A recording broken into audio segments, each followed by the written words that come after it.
Olá pessoal, salve Maria, louvado seja nosso Senhor Jesus Cristo. Eu estou fazendo o vídeo hoje de uma maneira meio rápida, atendendo aí os comentários de vocês. O pessoal tem escrito e dito que gostaria que tivesse mais vídeos com a reflexão do Evangelho, a meditação do Evangelho, enfim, análise do Evangelho para poder rezar e para poder meditar.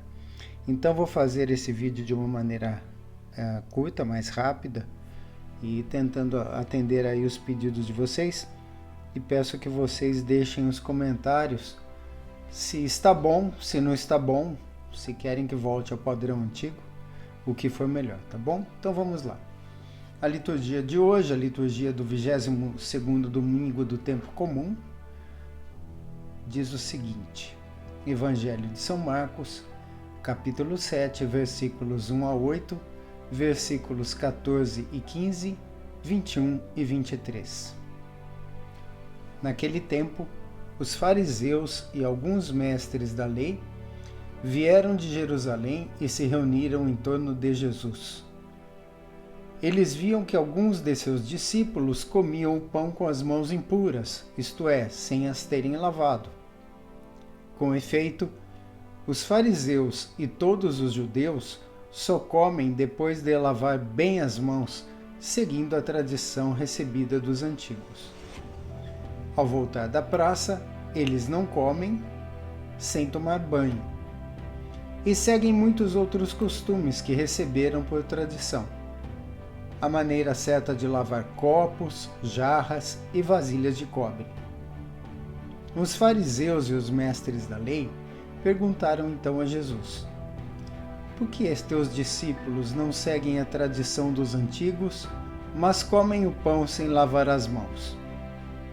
Jesus respondeu: bem profetizou Isaías a vosso respeito, hipócritas, como está escrito: este povo me honra com os lábios, mas do seu coração está longe de mim.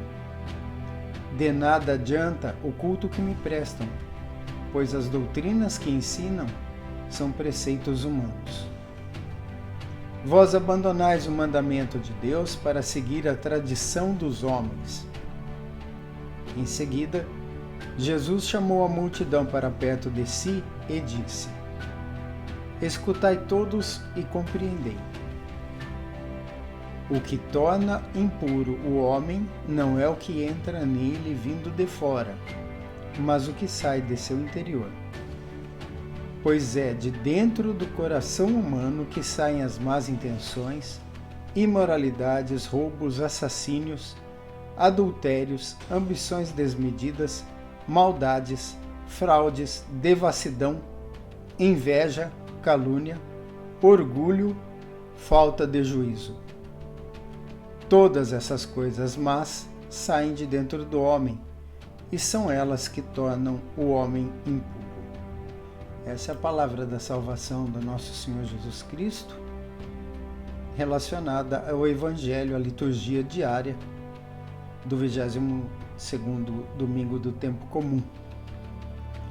Então nós vamos analisar isso e eu gostaria de destacar esse trecho aqui com vocês. Escutai e compreendei. O que torna o homem impuro não é o que entra nele vindo de fora, mas o que sai do seu interior. E essa lei, esse esclarecimento, essa palavra de Jesus é uma questão que diz respeito a cada um de nós, pois há um ditado antigo na igreja que diz que o mais santo dos santos peca 7 vezes no mínimo durante o dia. E nós não somos diferentes, né? Os versículos aqui do Evangelho de São Marcos, capítulo 7, versículos 15, 21 a 23, ou 21 a 23, se você preferir, eles são incorporados também pelo Evangelho de São Mateus. Quer ver? Eu vou abrir aqui para vocês. Vamos lá. Evangelho de São Mateus, de São Marcos, capítulo 7, que é a liturgia de hoje. Aí o Evangelho de São Mateus traz coisas análogas. Nós acabamos de ver no Evangelho de São Marcos 13 itens. imoralidades, roubos, homicídios, adultérios, ambições desmedidas, maldades, fraudes, devassidão, inveja, calúnia, orgulho e falta de juízo. Se nós fizermos uma análise, um exame de consciência para confissão, todos nós, sem exceção, caímos em pelo menos um ou mais de um desses vícios que nós carregamos em nossos corações. É inerente à natureza humana, é inerente à nossa carne, é uma coisa que nos chama, ou se nós dermos espaço a isso, nós vamos acabar ficando viciados, dependentes, e quem é viciado, quem é dependente, necessariamente não é livre, é preso a isso. Talvez você esteja preso a imoralidades, eu não sei o que você vê aí nas redes sociais, no seu WhatsApp, enfim, que é comum aos homens a esse tipo de coisa recentemente, as mulheres também. Roubos, pequenos furtos, homicídios, adultérios, uma ambição desmedida. Essa ambição desmedida é aquela que supera até o amor aos pais, que faz com que você não honre seus pais, você brigue com seus irmãos por causa de herança, né? Tem um ditado que diz isso, que o falecido deixa consigo, na sua herança, o seu jugo. Então, como é que era mesmo que se dizia? Herança é aquilo que os mortos deixam para que os vivos se matem. Era um ditado mais ou menos assim, né? Então, ambições desmedidas, você não tem tempo para nada, nem para cuidar de si mesmo, muito menos para rezar. Maldades, fraudes, devassidão, inveja. Inveja é uma coisa interessante, nós vamos abordar um pouquinho mais isso aqui. Orgulho, falta de juízo. Então, nesse Evangelho de São Marcos de hoje, nós encontramos dois paralelos diretos na Bíblia. O primeiro em relação a São Mateus, capítulo 15, versículos 18 e 19, que diz assim: maus pensamentos, homicídios, adultérios, impurezas, furtos, falsos testemunhos e calúnia. Eu queria que você prestasse atenção aqui. São Mateus, ele abrevia a lista de São Marcos. Ele reduz a quantidade de vícios e ele acrescenta um, chamado falso testemunho. Esse falso testemunho nós vamos encontrar em Gálatas, onde São Paulo fala. Então, existem muitos paralelos aqui, né? A lista que envolve adultério, fornicação e todas as outras formas de imoralidades, agora ele adiciona mais dois vícios de natureza sexual. Porque, sem dúvida nenhuma, os vícios de natureza sexual, eles são os vícios mais comuns praticados pelos seres humanos, pelos homens, né? O homicídio também faz parte da lista de Gálatas, que tem outros paralelos. E as listas dos vícios judaico-cristãos, elas duplicam listas que foram feitas por filósofos. Eu vou até colocar isso aqui, Gálatas 5, 22 e 23 para você, que é onde São Paulo descreve as obras da carne. Então vem lá: fornicação, ódio, impureza, ambição, libertinagem, discórdias, idolatria, partidos, superstição, que muitas famílias têm, né? Eu me lembro, a minha bisavó, a gente colocava o pão virado para a porta, assim, naquela época era pão caseiro, aquele pão grande, comprido, bengala, né? E uma vez a minha bisavó chamou a minha atenção, falou: menino, não pode pôr o pão virado para a porta, porque o pão virado para a porta faz com que a gente não tenha comida em casa. E eu era uma criança, tinha lá meus 4 ou 5 anos e dei risada, só que eu carreguei aquilo comigo. Então eu tinha a superstição de nunca deixar o pão virado para a porta da cozinha, né? Inveja, gente, é um problema enorme que a gente vai abordar aqui. Sabe por quê? A inveja, ela é uma forma de homicídio. Se você parar para pensar, no nosso coração fica uma espécie de ódio, uma espécie de angústia pelo sucesso dos outros, pelo bem dos outros, pelo bem-estar. Então, quando você vê uma pessoa, você não, né? Geralmente as pessoas veem uma pessoa bem-sucedida, imediatamente elas têm a seguinte imagem: roubou. Ah, é herança de alguém que roubou. Ou então, esse cara não é honesto. Então, a pessoa não pode ser bem-sucedida que dá uma invejinha. É muito comum isso em condomínios, é só você ver. Quando uma pessoa troca o carro e mora num condomínio, imediatamente, na semana seguinte, no mês seguinte, nos dias seguintes, começam a aparecer vários carros novos de outros vizinhos que viram, troquei o carro. Não, é inveja, né? Uma invejinha velada, e tem muito disso dentro das famílias, muita competitividade, principalmente os agregados, os irmãos, né? É muito comum isso, não só na cultura ocidental, mas também na cultura oriental. É inerente ao ser humano. Então ninguém está imune a isso, tá? Ninguém tem esse grau de santidade, mas é uma coisa que a gente tem que observar. Inimizades, bebedeiras, brigas, orgias novamente, ciúmes, e aqui ele coloca um etc. São Paulo põe um etc. bem bonito, ele diz outras coisas semelhantes. O que eu queria chamar a atenção de vocês é exatamente isso. Na Bíblia não existe sublinhado, não existe itálico, não existe grifado. Então, quando Deus quer dizer alguma coisa para nós, Ele costuma falar isso de forma repetida, no mínimo 2 ou 3 vezes. E se nós compararmos aqui São Marcos capítulo 7 com São Mateus capítulo 15, com Gálatas capítulo 5, nós temos 2 apóstolos, Mateus e Marcos, falando o mesmo que São Paulo disse em relação a esses vícios da alma. Então a distinção que nós vamos fazer aqui do Evangelho de Nosso Senhor Jesus Cristo é a relação que existe entre a lei moral e a lei cerimonial.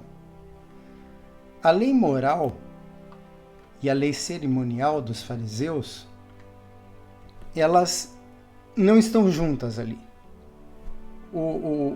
Os fariseus, eles imputavam obrigações, imputavam situações e faziam disso uma regra de salvação. E Jesus traz isso de fora para dentro. Olha, não adianta você ser um sepulcro caiado, ter uma fachada, viver de aparência. Não. A questão aqui é outra. A questão é você, o seu coração. Então a lei moral, e não as leis cerimoniais, é que ataca a verdadeira iniquidade, é que ataca a raiz do problema que está na alma humana.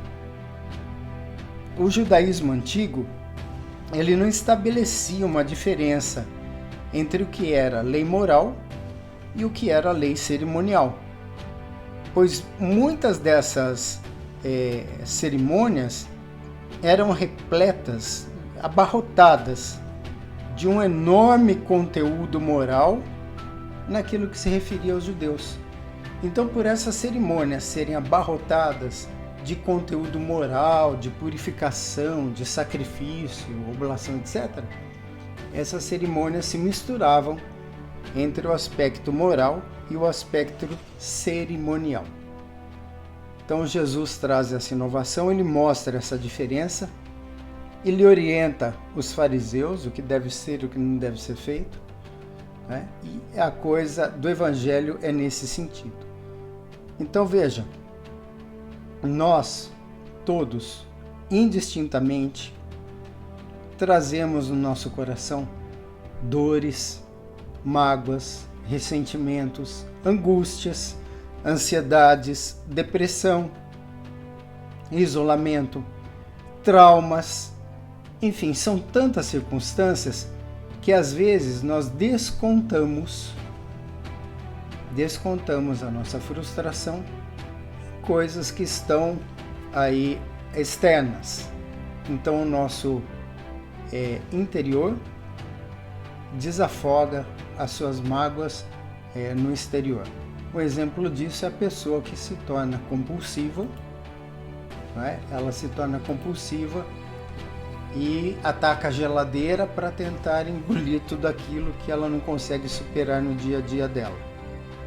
Ou fica viciada em remédios, e tem gente que é viciada em visitar médico. Cada mês ou cada semana tem uma necessidade de ir ao médico por algum outro problema. Tem gente que tem uma carência, uma dependência afetiva de alguém. Tem gente que não consegue rezar. Enfim, são vícios que nós trazemos dentro de nós e são decorrentes de uma fragilidade que está na nossa alma, mas que Jesus diz no Evangelho: olha, você pode superar isso. Eu estou aqui para buscar você. Os perfeitos, os santos, não precisam de mim. Jesus deixa bem claro isso. Se reconheça necessitado, se reconheça frágil no sentido desses vícios. Veja que esses vícios podem te levar para uma situação que te afasta de Deus. E a hora que você se reconhece frágil, impotente, olha, Senhor, eu não consigo rezar, eu não consigo superar meu vício, eu não consigo abrir mão dessa minha dependência aqui. Deixa eu só abrir de novo essa tela para a gente ver. Eu não consigo abrir mão da minha maldade, eu não consigo abrir mão da minha ambição. Olha, Senhor, poxa, eu sou invejoso. Senhor, eu minto demais. Nossa, o meu orgulho muitas vezes me coloca em cada fria.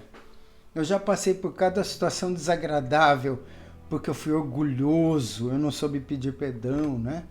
Então a gente vai passando por essas situações e Jesus fala: não, eu vim por tua causa mesmo, viu?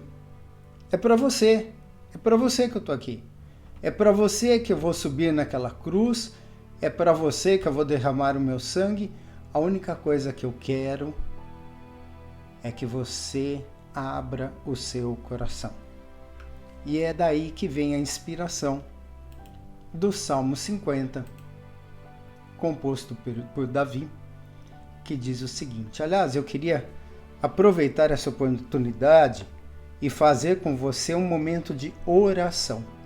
Se você se reconhece fragilizado nesse vício, seja ele qual for, se você se reconhece nessa palavra de Deus, dolorido, incapaz de superar essa dificuldade, e essa dificuldade tem amarrado a sua vida, tem impedido a sua felicidade, seu relacionamento, sua prosperidade, a sua bênção, tem impedido o seu relacionamento com Deus, esse salmo aqui vai ser uma oração para você. E antes de tudo, vai ser uma oração para mim, que também sou humano, também tenho os mesmos problemas que você. Então, eu vou fazer esse salmo, está na sua tela. Se você quiser, você pode rezar junto. Diz assim: Tende piedade de mim, Senhor, segundo a vossa bondade. E conforme a imensidade da vossa misericórdia, apagai a minha iniquidade. Lavai-me totalmente da minha falta e purificai-me do meu pecado. Eu reconheço a minha iniquidade, e diante de mim está sempre o meu pecado. Só vós pequei. O que é mal eu fiz diante de vós. A vossa sentença assim se manifesta justa, e reto o vosso julgamento. Eis que nasci na culpa, minha mãe concebeu-me no pecado. Não obstante, amais a sinceridade de coração. Senhor, infundi-me, pois, a sabedoria no mais íntimo de mim. Aspergi-me com o ramo de hisope e eu ficarei puro. E aqui eu completo: lavai-me com o sangue que o Senhor derramou na cruz do Calvário por amor a mim, e eu ficarei puro. Lavai-me e eu me tornarei mais branco do que a neve. Fazei-me ouvir uma palavra de gozo e de alegria, para que exultem os ossos que triturastes.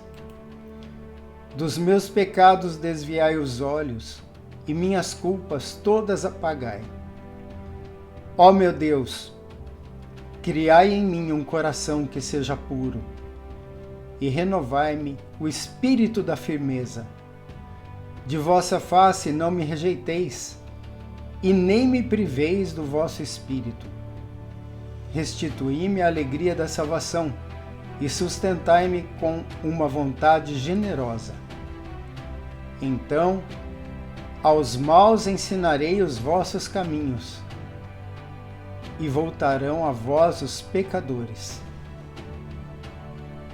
Deus, ó Deus, meu Salvador, livrai-me da pena desse sangue derramado, e a vossa misericórdia a minha língua exaltará. Senhor, abri meus lábios, a fim de que a minha boca anuncie vossos louvores.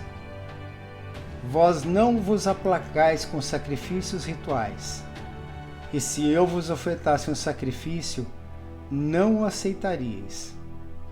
Meu sacrifício ao Senhor, nesse momento, é o meu espírito contrito, o meu coração arrependido e humilhado. Ó Deus, não me despreze, não há vez de me desprezar. Senhor, pela vossa bondade, tratai a mim com benevolência, reconstruí a minha estrutura de santidade, de bênção. Restituí-me, Senhor, as características de Filho do Altíssimo. Então aceitarei os sacrifícios prescritos, as oferendas e os holocaustos, e sobre vosso altar as vítimas vos serão oferecidas. Amém. Então, minha recomendação a você, depois dessa reflexão do Evangelho, dessa oração, é que procure pelo seu sacerdote, se confesse, busque o sacramento da reconciliação e receba Jesus. É muito importante a comunhão eucarística, é a comunhão com o Senhor. Receba o Senhor em corpo, alma e divindade, e todos esses vícios serão apagados. Todos os nós serão desatados, todos os caminhos serão reabertos, a bênção voltará. Veja, você está buscando ao mesmo tempo a lei cerimonial, mas principalmente a libertação dos vícios que estão embutidos na questão moral. E o Senhor, que é justo e misericordioso, que veio para buscar os pecadores, que subiu naquela cruz e derramou o sangue dele por você, vai ouvir a sua oração e vai te libertar. Eu creio, porque é promessa, e essa promessa ele sempre cumpre. Ele te ama, ele nos ama. Vamos rezar então, pedindo a intercessão de nossa Mãe, Nossa Senhora, para que ela apresente a Deus, diante do seu trono, o seu nome, a sua necessidade, a sua família, e ela interceda por você como Rainha dos anjos e dos santos do céu. Ela coloque santos anjos para te guardar e te livrar. E diante de Jesus, ela consiga o milagre que você tem buscado. Amém? Rezemos juntos para Nossa Senhora. Ave Maria, gratia plena, Dominus tecum, benedictas tu in mulieribus et benedictus fructus ventris tui, Iesus. Sancta Maria Mater Dei, ora pro nobis peccatoribus, nunc et in hora mortis nostre. Amém. Rogai por nós, Santa Mãe de Deus, para que sejamos dignos das promessas de Cristo. Amém. Em nome do Pai, e do Filho, e do Espírito Santo. Que a paz do Senhor esteja em nossos corações. Se você gostou desse vídeo, deixe o seu like, considere a possibilidade de se inscrever no canal e deixe seus comentários, por favor, para saber se nós devemos continuar com esse formato, se devemos fazer a meditação do Evangelho do dia ou se voltamos ao conteúdo tradicional.